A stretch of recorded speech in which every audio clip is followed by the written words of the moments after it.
Hello, everybody, and welcome back to OMB Reviews. I am the critic who is a cynic. Hope we're doing well, and today we'll be doing a box office breakdown for this past weekend, which saw the opening of Thor Love and Thunder, a yet another abysmal film from the MCU from Disney. Taika Waititi putting his ego on full display, and it's not a pretty sight, to say the very least. But that does not mean that the film is in any financial danger necessarily. Still too early to tell exactly where this film will be going in the end, but we know where it is currently starting, and it's not in the best position that it could be or should be if it was looking to have a guarantee of making its money back or making mass profits. It still very well could do that, and I would say that there's a higher chance of it being able to do that. We'll talk a little bit about why I think that the film is not nearly as financially stable as some of the other so-called box office experts might actually think. We'll also talk about the second week for another Minions film, Minions: The Rise of Gru, and how this film has now crossed for almost $400 million,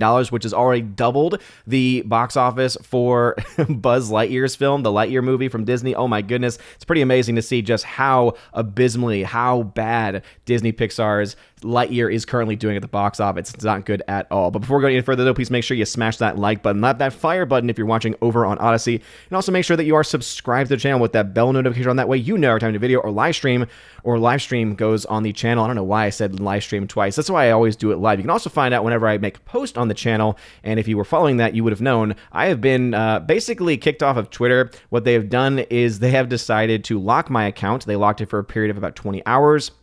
After it was unlocked, they then said, oh, you can have your account back, but only after you delete the tweets that you got in trouble for. It had, of course, to do with, Elliot Page being a woman, which is a biological fact, and they just didn't really like that all that much. And so they said, if you delete the tweet, you'll get it back, but just know that by deleting the tweet, you are admitting fault to breaking our rules. So if you do want to follow me, check me out at Templar Odin. That is my current account. I decided to make a secondary account at Templar Odin. I think that it works very well for everything going on. So if you want to follow me and where this ends up going, and if I just never get it back, because guess what? I'm not deleting the comment because, one, I don't believe that I violated any of the rules, and two, what I said was simply biological fact. So if they don't like that, that's on them. And if they think, oh man, I don't get my Twitter account back, hey, it's just social media. And at the end of the day, there are a lot more important things in the world. Anyway, let's go into the numbers here for the box office. Thor Love and Thunder nails $302 million global debut. And it's almost as if these shills over at Deadline are kind of putting that language out there of it nailing it, because they've been wrong on so many films this year. It's always been them and their headlines trying to spin, saying, oh, it's coming in underneath expectations, or oh, the surprise audience showing up for X film or not showing up for this other. They've been wrong so many times. They were so wrong when it came to Lightyear. They were incredibly wrong when it came to Top Gun Maverick, to all of these films. And so for them to finally get one right when they were projecting around $150 million for the domestic opening and then around $300 million for the global, I think that this is them using that language to say, look, we got it right for once, everybody. We did it. Good for you, Nancy. Proud of you. Anyway, so I got a $302 million global opening, whereas Minions is getting to $400 million worldwide. Probably will get past that point once the actuals from the weekend come in. And if not that, then with the Monday box office, as it is right around $399. So it's going to happen at some point. As we see this news from Deadline, though, it says it landed $159 million start in 47 international markets. So it still has some markets to open in, which is the reason why I would say that there is definitely a higher chance for the film to be able to be profitable, because even though the number is way far behind where Doctor Strange 2 was at the same point, Doctor Strange 2 was at $450 million in its global opening versus $300 million. That's a difference of around $150 million, which is no small thing. If that number were to hold, then you would look at Thor Love and Thunder tapping out around maybe the $700 million mark or so. But it really can't play around with that number all that much, because its break even is $625. And so if it ends up being a much bigger drop-off compared to, bigger percentage drop-off compared to Doctor Strange 2, if it has even less legs or the same amount or same level of legs as Doctor Strange 2, you could potentially see a scenario where the film barely gets to the break-even or even comes in underneath it. It's in a good position right now, but that is not a guarantee of any success whatsoever, especially with a very bad word-of-mouth campaign being brought against the film. Now, they mentioned that the film is doing better than Thor Ragnarok in like-for-like markets. It's 19% of it in the various like-for-like markets. It's 29% as far as 29% ahead as far as the overall the overall overseas market is concerned. It also talks about how it's the 9th best MCU launch, and they like to throw things around like it being the 3rd highest weekend of the Hollywood movie during the pandemic era. I always love those fake records that they decide to come up with.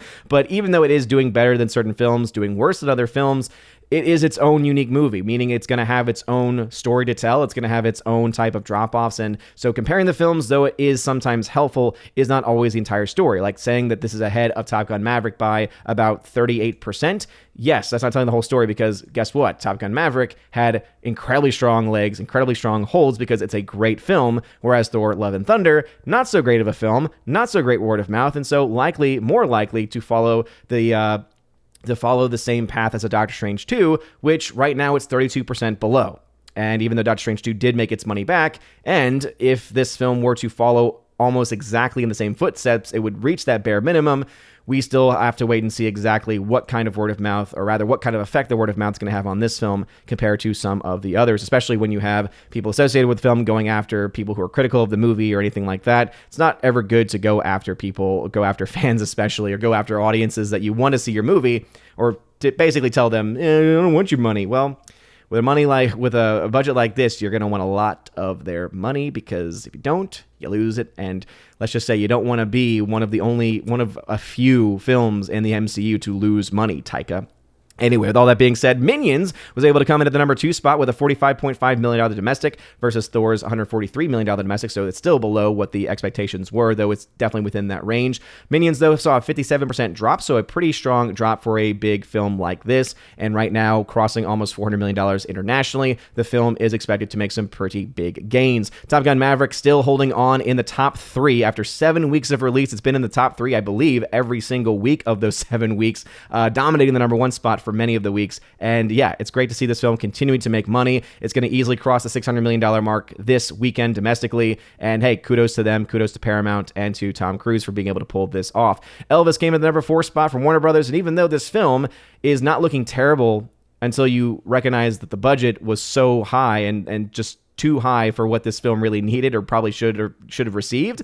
It's actually really not that great of a story for this film either. So the $91.1 million might sound good on paper for a film that you would think cost 20 to 30 million, but then when you recognize it cost 85 million, not nearly as strong of a number here. Right now, it's still looking to be around 30 million in the red. I don't necessarily see the film making its money back as it's continuing to slow down, but the one thing that it can say is that it's not going to be the biggest box office flop in Warner Brothers' arsenal, and hey, you gotta take victories where you can get them. Jurassic World Dominion rounding out the top 5 with another $8.4 million, another 49% drop. This film is not making really much more money compared to previous weeks. It's slowing down exponentially. So even though the film has already reached its break-even points, already making hundreds of millions in net profits, which is a good sign for Universal, at the same time, they are still giving also over $100 million to the CCP. So screw Universal for that. And it's a terrible film to boot. So there. It is what it is. It was able to make its money back, though. Bad movies also make money, too.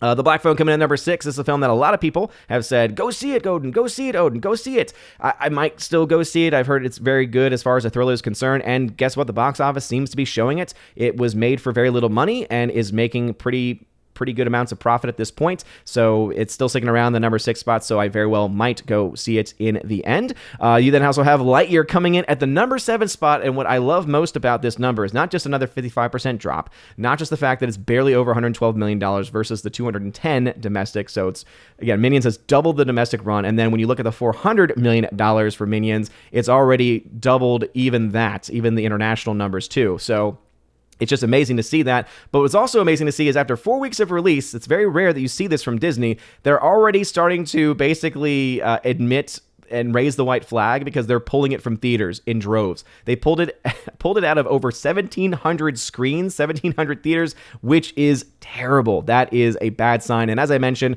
I would not be surprised if Lightyear got pushed onto Disney Plus early for them to try to make up something. But right now it's looking at not even getting to the $150 million in the red number. Not even, breaking even's not even in the discussion anymore. It was never really in the discussion from the beginning. But now it's likely to end up 150 plus million in the red and not to do much better than that. So, hey, couldn't happen to a nicer company. Thor Love and Thunder, though, $302 million is still, again, not a terrible opening weekend number. It's really going to depend on what the legs are for the film. If it's really good legs, then it will barely break even. But here's the thing. Because the word of mouth is not the same as Top Gun Maverick, and because you can maybe argue that it's marginally better than what Doctor Strange 2 was, you're looking at a movie that, in all likelihood, will get to, $700, maybe $750 million worldwide, which, yeah, compared to the first film, compared to Thor Ragnarok, or rather, compared to the last film in the series for Thor Ragnarok, might not sound too terrible, might not sound too bad, but when you recognize that it's going to be, maybe $50 million in net profits, yeah, that would not be a very good look for this film. Looking at some comparisons to some of the other films that I think are fair comparisons, we have Thor Ragnarok adjusted for inflation. Right now, in the same time of its release, Thor Ragnarok was at $125 million versus the $143 of Thor Love and Thunder. So it is tracking ahead of that domestically. But when you compare it to the Doctor Strange numbers right here, you can see it's tracking about 25% behind where Doctor Strange was. And if that number continues to hold, and if that number holds at the worldwide level where it only makes about 25 to 30% less than Doctor Strange, then you're looking at the $900 million of Doctor Strange, then you're looking at $600 to $700 million for Thor Love and Thunder, and ultimately that is not going to be a good thing. Thor Ragnarok, when just for inflation, did make $869 million, and even though it is tracking ahead of Thor Ragnarok at this point in time, Thor Love and Thunder is not getting nearly the same type of word of mouth that this film did. This film had great word of mouth. This film was very successful. As I mentioned, I am still someone that found this film to be entertaining. I know not everyone shares that opinion, but I think that you look to this film, and even if you hated the movie, you recognize, hey, yeah, a lot of people like this movie, or a lot more normal people especially like this movie, whereas this movie, not getting nearly the same type of love, and in fact, getting a lot less love, and so the chances of it being able to really match the film in general, I think that the week 2 numbers are going to be where we start to see a pretty major shift happen. Minions Rise of Gru, as I mentioned, almost $400 million. So again, kudos to them for doing that. Top Gun Maverick, $1.1 billion. Might end up $1.2 billion. We'll have to wait and see. Elvis, $155.1 million. If that had been a film that cost maybe $50 million even to make, it would be in a good position, but because it costs $85 million from the production budget alone, and you need to make about 2.5 times that production budget to break even, it's still not a good scenario for them, as they're making next to nothing domestically and even less internationally. Jurassic World Dominion, $876.4 million. So again, it has made its money back, it's making profits, but look at that massive $140 million to China. Again, that's CCP run. 75% of that box office of that number is going to the CCP, so over $100 million from Universal to the pockets of the CCP, who will continue their human rights violations. Screw you, Jurassic World Dominion, not only a terrible film, but also screw you, Universal, for giving that money to communist. We also have Lightyear, 204.5, as I mentioned. You could look at this film and you compare this to Minions. It's just hilarious. Again, $400 million here versus $204 million here. Yeah, couldn't happen to a nicer company. Massive box office flop for Disney here, and it is awesome to see. Looking at the actual charting itself, as you can see, with the $302 million opening weekend for Thor Love and Thunder, means that the film right now is around $193.8 million in the red, but it is going to make a lot of that money back, I suspect, by the end of next weekend. The question is, how much money does it make next weekend? Is it going to be able to cross $500 million by next weekend? If it does, hey, then it's looking like it'll be in a pretty good state to be able to make its money back and to make some good, to make some profits to boot. But if it's coming in well beneath the $500 million internationally, then you're starting to look at a scenario where the question becomes about how little money does it make, or how much potentially does it lose, or how little does it lose? Because it's either going to be a very small flop, a barely break-even film, or it's going to make just maybe $50 to $100 million in net profits, if I had to guess. At this point in time, it's still too early to tell. Minions Rise of Gru, though, at almost $400 million, puts the film at $112 million in net profits. So again, kudos to them. The Black Phone, $99.1 million worldwide because of lower budget, puts it at $33.9 in the black. So kudos to them for that. Elvis, as I mentioned, because of its massive budget, $34.4 million in the red. I don't see it making that money up. Despite what people might think about the movie itself, I have not seen it. Don't really care to see it, to be perfectly honest, because the Tom Hanks character just kind of creeps me out. And it's more of the portrayal of that character by Tom Hanks that creeps me out. So probably not going to go end up seeing that. $204 million for Lightyear. Again, $177.2 million in the red. This is the reason why I don't think the film is going to even get to the 150 mark, and that's still financial losses. Jurassic World Dominion, because it did have a very strong opening and did pretty well in its first couple weeks of drops. $876 million, made $278 million in net profit. So this film might end up in the 60s at some point compared to its first 2 weeks, but I think that's probably going to cap out somewhere between $900 and $950 million. just based off of how much money it made from last week, and rather how little it made from last week. And we're really seeing that law of diminishing returns hit this film hard at this point of its release. Not the same story for Top Gun Maverick, which continues to add money on. Again, $1.2 billion is in the cards, $430 million in net profits for them. As you can see, and I said that this was going to happen last week. Right now, compared to its first 2 weeks, it's already doubled what it made. It's more than doubled what it made in its first 2 weeks, and that is, again, that sign of very strong legs. And so if you saw this same thing happen for a film like Thor Love and Thunder, for instance, then you would see a pretty massive hit. But because this film usually for most movies is somewhere between 50 and 70, that's the reason why there's that potential, especially if it's above 70, as you see in the case of Lightyear, for instance, you might see the film end up losing some money there, but not the story for Top Gun Maverick. Massive financial hit, massive financial success. I finally was able to find someone mentioning a budget for Bob's Burgers movie, which apparently cost around $38 million. Again, I don't really trust the source necessarily as much as it should, because the citation on Wikipedia was from a Twitter source, so take it with a grain of salt. Either way, not looking all that great for the movie. And the last thing we'll talk about is the fact that Minions Rise of Gru can now have some projections with it. So because of where it currently is right now, with being at around $400 million, I project that it's going to make somewhere by the end of its run between $571 and $800. So this is a film that could end up being around the $70 million mark. And here's the amazing thing too. Minions Rise of Gru, by the end of its run, could theoretically and potentially be a bigger box office hit than Thor Love and Thunder. Not just about like raw profits. Again, that already is going to be easier because it costs $85 million versus Thor Love and Thunder's $250. But the fact that the projections right now for this movie, because it's right around that $400 million mark, being at the position that it's in and having the type of holds that it's having and really cornering the market with Lightyear running away with its tail between its legs, right? Disney just cowering in fear from Minions. It would be interesting to see. So again, we still have to wait for the numbers. We still have to wait for the week 1 to week 2 drop off. But the fact that that's even a discussion point is a pretty interesting sign. And I think it's really a sign of how the MCU is not what it once was. And hey, when you make really bad films, you end up getting really bad box office results. But anyway, those are the numbers as they stand. What are y'all's thoughts about this? Do you think Thor Love and Thunder is going to be a massive hit? Where do you think it'll end by the end of its run? Again, right now, as of today, I'm saying around $750 million. I could see it happening, but based on whatever those week 2 numbers end up being, it could be a little higher, it could be a little lower. We'll have to wait and see. And again, if you do follow me on Twitter, I am available on Gab, Minds, all the alternative, platforms at OMB Reviews. But because of my Twitter being locked down, and I am not going to be rescinding the tweet because it would be a lie for me to do so. If you want to follow me for any updates on that or my new active Twitter profile, follow me at Templar Odin. And I already have 100 people doing that. So thank you to everyone who has already retweeted and told people what's going on. Plus, I get to show off this pretty awesome image right here of Templar Odin. Shout out to the artist. Anyway, you guys are all amazing and beautiful people. Let me know your thoughts in the comment section down below. Smash the like button, light up the fire button. Honestly, have a wonderful rest of your day, everybody. And as always, God bless.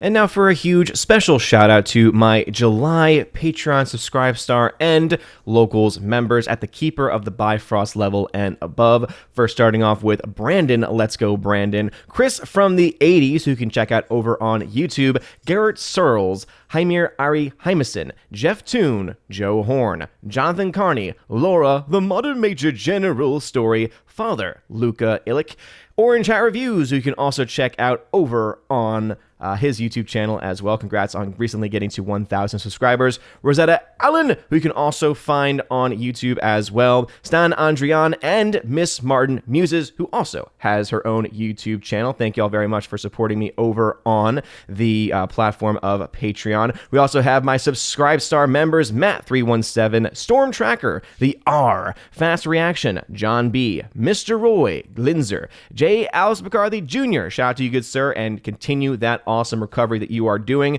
Dean Heiss, J-Rod, the Beer Guru, and ZK-Man. ZK-Man, you can find out over and follow him on Twitter as well. And we also have my locals members. We have of course, the lovely and amazing Minnesota hockey fan. How about a hockey player? UAB UAB Mad Dog, Mike Jackson for the win, and Robert Barnes, as well as Brett D90. Thank you very much. And my last supporter, of course, is the amazing Tina B, Empress of the Universe, one of my mods on the channel. Check out her new show with my other Valkyrie, Stephanie B, on her channel, Tina B's channel, which is called Soup to Nuts. Go check that out because it is pretty awesome and fun content. Anyway, that is going to be it for all of my Keeper of the Bifrost level members and above. If you want your name shout out at the end of every video and live stream, please make sure that you check out the top link of the video description. It is w.lo, the Willow link, as I like to call it, and you can find my Patreon, Subscribe Star, etc., where you can get not only shoutouts but also access to an exclusive podcast that I do with John the Flick Pick Flickinger every single month, and also access to giveaways of Blu-rays, 4Ks, etc., all that good stuff. Check that out in the video description. You guys are all amazing and beautiful people. Hope you all have a wonderful rest of your day, and as always, God bless.